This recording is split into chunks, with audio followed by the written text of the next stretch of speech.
Deuxième jour, deuxième émission, deuxième bande dessinée que nous allons feuilleter ensemble et dont nous allons parler. Aujourd'hui, j'ai choisi de vous parler d'un véritable coup de cœur. Une bande dessinée sortie l'année dernière, dont la suite est déjà disponible. Ce sera une bande dessinée en 4 tomes, ça s'appelle Aristophania.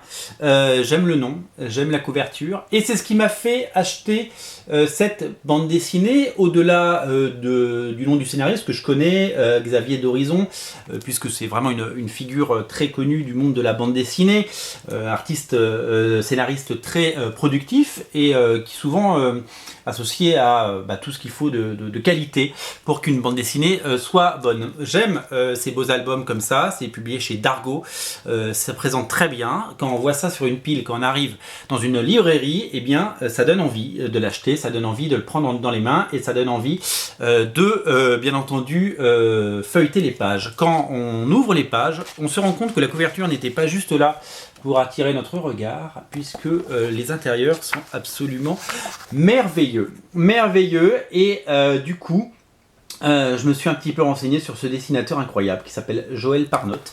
Je dois vous avouer que avant de prendre en main et lire Aristophania, je n'avais jamais entendu parler de cet auteur. Et pas parce qu'il est inconnu, simplement parce que je me suis moi-même exclu de la bande dessinée franco-belge depuis des années. J'en ai acheté énormément de la bande dessinée franco-belge.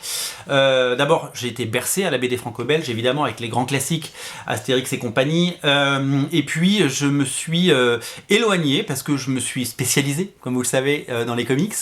Et que j'ai eu et puis un peu de manga et plein d'autres choses, j'avais envie d'autres horizons. Et la BD, ce que j'ai longtemps appelé la BD de papa, je m'y intéressais plus.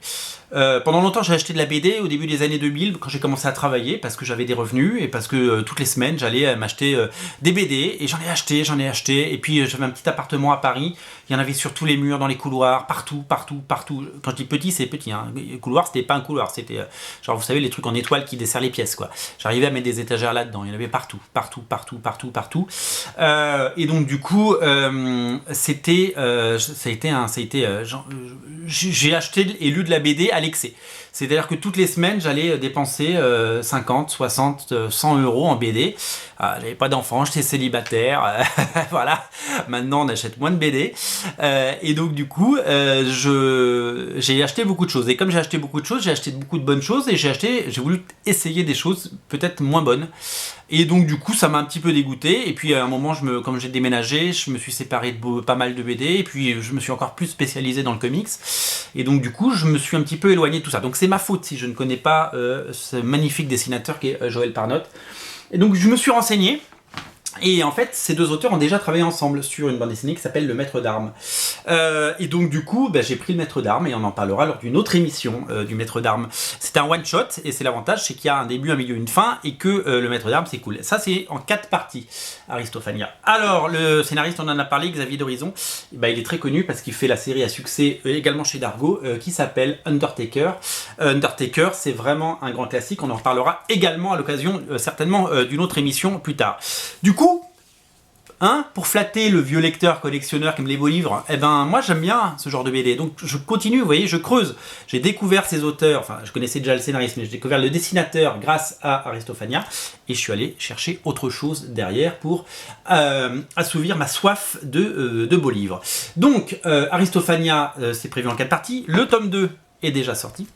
Voilà. Il est sorti juste avant le confinement, donc il est disponible et puis a priori on va suivre ce rythme de bande dessinée franco-belge qu'on connaît, c'est-à-dire à peu près une bande dessinée tous les ans, ce qui nous permettra évidemment... alors le problème c'est que quand on lit un tome 1, souvent comme on lit plein de choses, quand le tome 2 sort, il faut un peu se replonger dans le tome 1. Alors c'est pas un mal, hein, mais c'est vrai que du coup, c'est des BD très riches, très denses, et ça se lit pas en 10 minutes, quoi. C'est pas 22 pages de bande dessinée, il y a beaucoup de texte, c'est très riche. Et du coup, il y a pas mal de choses. Alors, pour vous la pitcher rapidos, on est un petit peu... pourquoi? Alors, oui aussi, ce que je voulais dire. J'ai aimé cette couverture parce que j'aime bien les costumes, j'aime bien ce côté belle époque. J'ai toujours aimé ça. Et j'aime beaucoup cet univers graphique. De loin, on ressemble un petit peu à Lady Mechanica ou la nouvelle série de Mirka Andolfo, vous savez, qui s'appelle Mercy, qui va arriver chez Glénat. Je pense que je vais beaucoup... Enfin, j'ai le premier numéro en anglais, mais je le prendrai en français parce que ça a l'air très chouette. Et donc, du coup, moi, j'aime vraiment beaucoup ce genre d'univers. Et graphiquement, je trouve ça très séduisant. Ça se passe au 19e siècle. Bien entendu, en pleine révolution industrielle, il commence à y avoir des voitures et des choses comme ça. Donc, un ouvrier se fait renverser, plutôt assassiner. Il laisse derrière lui femme, enfant, 3 enfants. Mais il y a toute une part de mystère autour de ces gens. Il y a une vieille dame qui ressemble un petit peu à la grand-mère dans Downton Abbey, hein, qui est sur la couverture, qui arrive et qui leur donne un dé et leur dire d'en prendre soin et d'être et voilà, et elle s'éclipse. Et donc la mère des enfants se fait également emprisonner. Ces enfants se retrouvent livrés à eux-mêmes. C'est très beau, hein, c'est très beau. Et donc quelques années plus tard, cette vieille dame, hein, refait surface et les prend sous son aile. Mais comme vous pouvez le voir, elle a un peu des petits pouvoirs, hein, parce qu'elle vole au-dessus d'un lac, hein, et elle va les emmener dans un univers encore plus mystérieux que ce qu'ils pensaient, les mettre à l'abri et les protéger d'une menace dont ils ignorent tout, ce qui est très important. Voilà, et la fenêtre va s'ouvrir vers un nouveau monde, vers de la magie, vers toutes ces sortes de choses. Voilà pour le pitch, parce que c'est très dense, c'est très dense. C'est très dur de résumer d'ailleurs, vous voyez, je galère un peu à le résumer, parce que d'abord je ne veux pas trop en dire, et en plus c'est très dense, et c'est très riche, et c'est surtout graphiquement absolument époustouflant. Alors, Xavier d'Horizon, il dessine, il scénarise, enfin c'est très bien écrit, ça se lit magnifiquement bien, et le dessin de Joël Parnotte, mais quelle merveille, mes aïeux, quelle merveille, c'est vraiment une vraie révélation. Voilà, moi c'est ça, c'est le genre de BD qui me ramène à la BD. Voilà, comme je vous l'ai dit, je m'en suis désintéressé à un certain temps, et je suis revenu grâce à ce type de BD. Pourquoi? Parce que c'est du dessin haut de gamme, c'est une édition magnifique, les couvertures sont belles, vous lisez le tome 1, vous avez qu'une envie, c'est lire le tome 2, savoir ce qui va se passer, donc c'est encore plus frustrant quand on lit le tome 2 parce qu'il faut attendre encore un an pour avoir le tome 3. Et c'est que du... voilà, ça flatte l'ego du vieux lecteur qui aime les beaux dessins, les beaux livres, et voilà, c'est beau, ce dessinateur est incroyable, c'est absolument dingue ce qu'il arrive à faire.